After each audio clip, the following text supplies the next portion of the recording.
Welcome to the podcast series, The Pressure of Performance, where we will discuss the unique mental health challenges that athletes face during high-stakes events like the Olympics and how to manage performance anxiety. Hosted by Jo Mountford from Beet with Jo and Garreth Ewing. In this series, we delve into the intricate relationship between mental well-being, mindset, and athletic performance. Join us as we explore the challenges that sports people face when it comes to big competitions such as the Olympics. Get ready to be informed about pre-competition, competition, and post-competition challenges. Your hosts include myself, Jo Mountford, and Garreth Ewing, who is the former SA men's hockey coach. Garreth is also a Clifton strengths coach, and together we have some very interesting podcasts planned, both with sport and in business. We will also be inviting special guests to our podcasts. I am a therapist, Clifton strengths coach, and advanced red to blue coach. So sit tight and enjoy the podcast. I encourage you to interact by sending questions to Beet It with Jo and Springdog on Instagram, and please to use comments in the podcast. So today we are going to start the discussion about all that is involved in the preparation to a big event. We have just had the Olympics in Paris, so that's one huge event, but there are many life events that are big, and all these topics are very relevant. Would you agree, Garreth? Yeah, Jo, I do. I think we see it from a performance point of view, and we all think about those big events and we watch the athletes performing, and it's amazing to experience and to watch. But there's so much build up, and there's so much that it's seen as this culmination of a life. In many cases, it's a culmination of months and years of build up and preparation, and there's so much that goes into it, and there's so much build up in terms of the physical and the mental, the financial, the emotional preparation that goes into getting yourself ready for that big event. And that journey, that process is such an interesting thing to explore. So yeah, looking forward to chatting to you about it today. And I just can't help but think of some of my own experiences building up to the Paris Olympics, building up to World Cups, is that the closer it gets, the bigger the anxiety, and suddenly the significance of every action, seems to just take on so much more. And also, of course, there's the fear of what goes wrong, as opposed to focusing on what we're doing right. And it's important to keep that mindset going. Okay, well, that's very relevant. And I think, Garreth, what you're saying, having been a coach of the South African men's team, is that there's your own performance anxiety, the pressure being a head coach, but you've also got the anxiety around your players, because would you agree that leading up to a big competition, the training ramps up, and in a country like South Africa where the funding isn't great, but you're needing to get your players together. So there's that pressure of trying to do the best for your team, yet you don't necessarily have everybody together. And you're trying to get everybody on a training program, and injuries start creeping in. Would you say that's something? Can you share some of your experiences about those type of things? And I'd like to put in inverted commas the risk of burnout, and that could be both physically and mentally. That happens before a big competition. Yeah, Jo, injuries are something that happens in sport, and as much as you prepare for them in terms of conditioning and prevention strategies, anything can happen, and it often does happen. And you plan ahead because you have your substitutes ready to go, you have your reserves ready to go, you have your injury management processes that are in place. And at the end of the day, athletes get a little bit more anxious the closer to an event because they're afraid of getting injured. And really nothing has changed. You don't train in a different way. You may dial things back in terms of contact, but athletes just get nervous, which is completely understandable. And the analogy I always use is you can hurt yourself walking up a flight of stairs. It doesn't have to be out on the training ground or in a game. You obviously try and create spaces where there's a little bit less risk as far as you can, but the need to train doesn't go away just because you're protecting yourself. And it's that uncertainty about it. And in my opinion, I've seen it happen. I remember an athlete rupturing his Achilles tendon 3 days before we were going to leave for a major event. And it was done.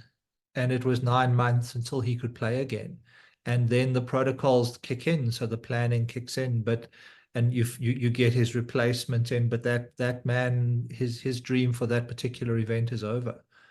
And there was nothing, there was no injury, there was not even any contact. He was literally walking on the field. Nobody was near him when it happened.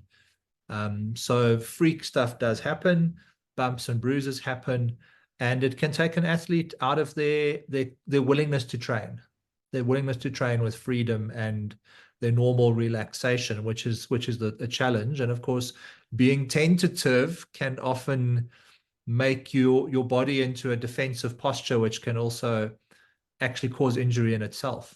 So it's an interesting thing to try and keep track of. The fear of injury, again, what can you control, what can't you control? It's such an important thing for us to understand. And yeah, I mean, and I know an exercise, Gareth, and an exercise as a mindset coach or a mental strength coach to go through with your player. That in the preparation, I would go through the what ifs. You can't prepare for everything, but what if I get injured? Because it's a possibility, as you say, being an athlete, it's a huge possibility. What if this happens? What if the other thing happens? It can help you as a coach prepare better, but also as the player to have a plan A and B and sometimes C. So that's a really helpful exercise to do. And the control circles is also a way of feeling in control when you're feeling out of control, and also letting go of what's not yours to give less attention to what you can't control. And also, especially if you're traveling to a country that's unfamiliar. I think maybe France would have been not too unfamiliar in the sense that the food wouldn't have been too different, although the language is different. The culture is not that different. Whereas when the team went to Japan, for example, the food is different. There's a time difference. There are many differences, right? Language is not even close to something we understand. So those are huge things that could create pre-performance anxiety. And I was also watching the Netflix on Simone Biles, and how when she went to Japan, her mental health went down the tubes, but it was because of, well, there were a few things, but one of the things was like her mum did her hair before every competition. Now, if you remember in Japan, they didn't have any support. There were no familiarities with them. And so that was a big thing. She didn't have her folks supporting, and she didn't have those rituals in place, building up to performance. So I always say, even for people going to university or something different, is try and have some familiarities with you. You're never going to be able to keep your environment the same. But just to be gentle and kind to yourself, just to have some things that are familiar for you. Did you have any experiences like that?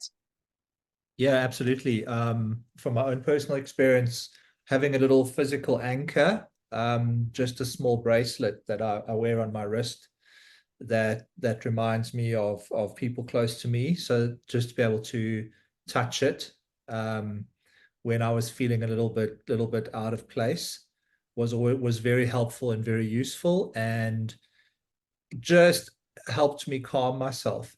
But Jo, I want to go back to something you said. You said planning for the what ifs, and of course those scenario situations, plan A, B, C, D, E, however far down the line you have to go. And I think as South African athletes and And coaches, we often have to go down to plan D or E because we don't really know what's going to happen next.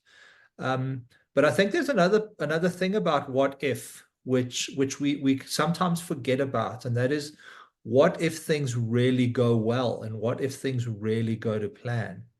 And we're afraid to ask ourselves the question, what's the best thing that could happen?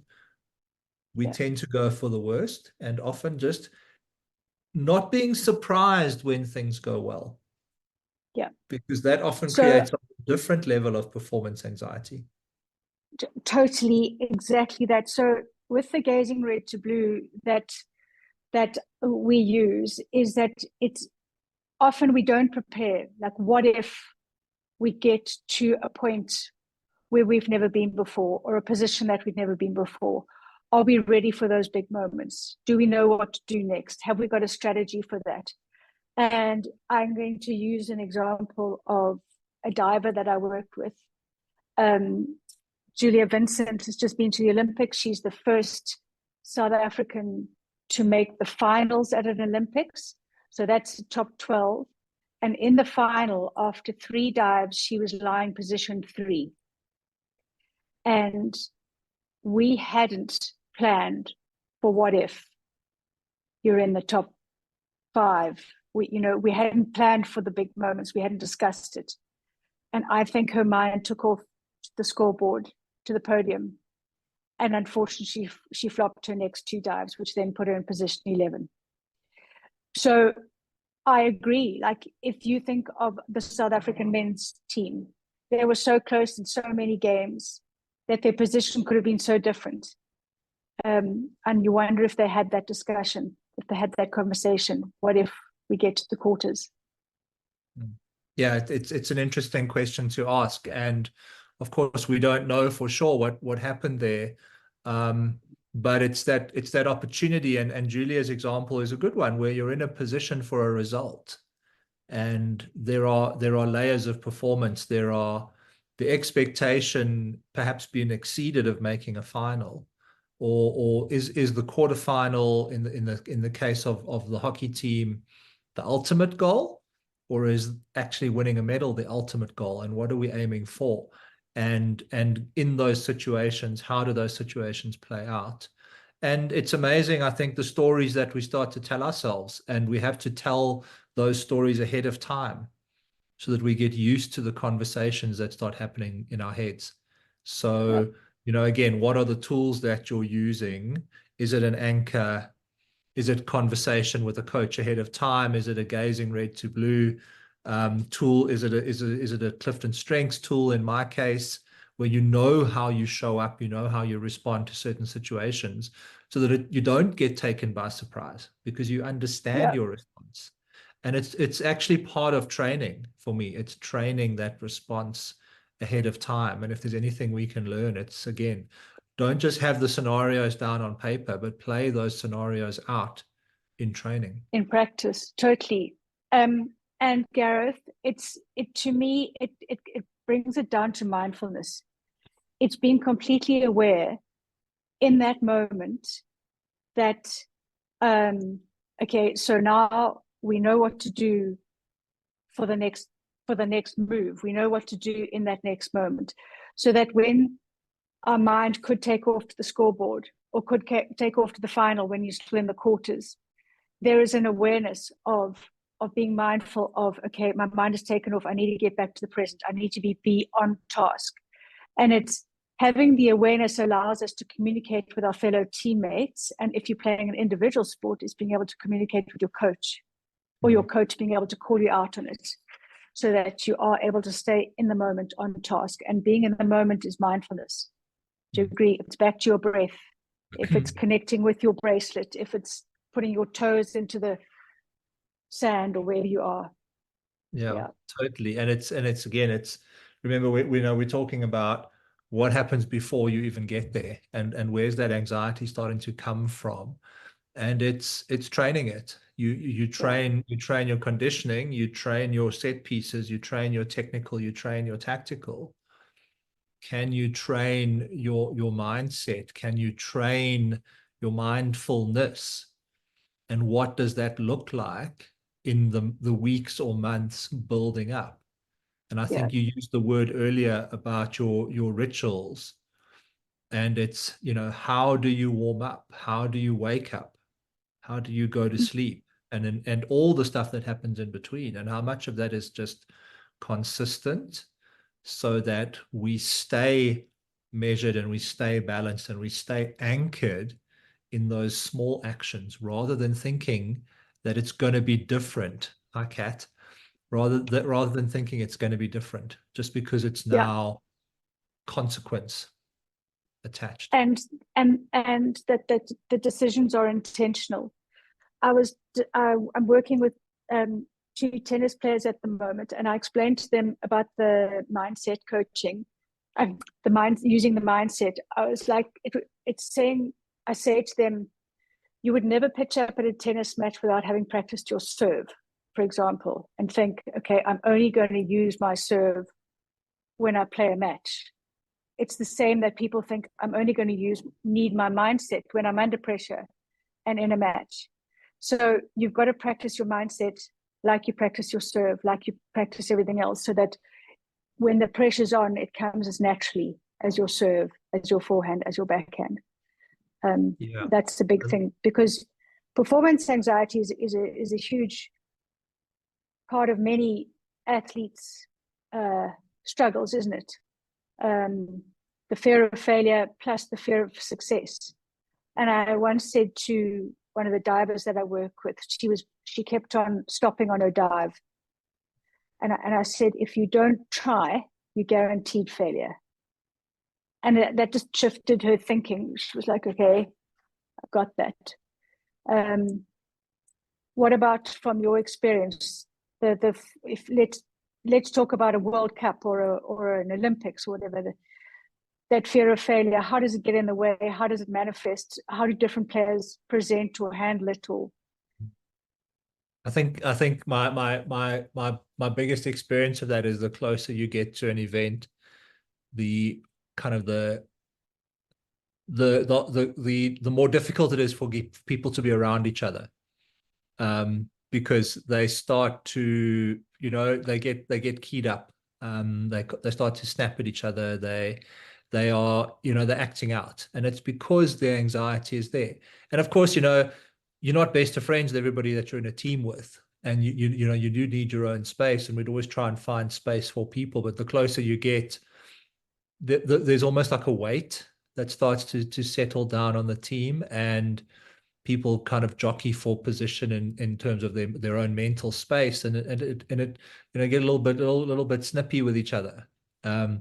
Doesn't mean that they're not all on the same team and that they suddenly have turned on each other, but it just becomes harder to be around people because you're feeding off each other's anxiety.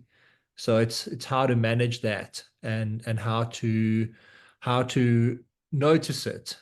And I think that a lot of that comes down to this mindfulness aspect as well, is noticing that you're nervous, noticing that it feels different for good And reason. yeah, and again, that's the mindfulness. So there's some athletes that I've worked with, or individuals, they don't have to be athletes, and I'll say, what does anxiety feel like, or what does anxiety look like for you? And they're not sure. So what we're saying is recognize the feeling, recognize what the uncomfortable feeling is. Why do I feel stuck at this moment? And what can I do to shift, to get moving, to get out of this feeling? And it might be just taking yourself out of the space so that you've got some own space, individual space, right? Yeah. It And, might be that noise is irritating you. there's two aspects to that. I think it's understanding that your own space doesn't have to be for hours on end. It can be 5 minutes. It can be, if you're mindful and purposeful about your 5 minutes, if that's all you've got. If that's, putting your headphones on, closing your eyes and focusing on your breathing. The other aspect to that is understanding, especially when you're a team, is what understanding and respecting each other's dynamic. There might be that one person on the bus who loves to play loud music. But at the other end of the scale, there may be someone who gets really triggered by that noisy environment and just needs quiet space.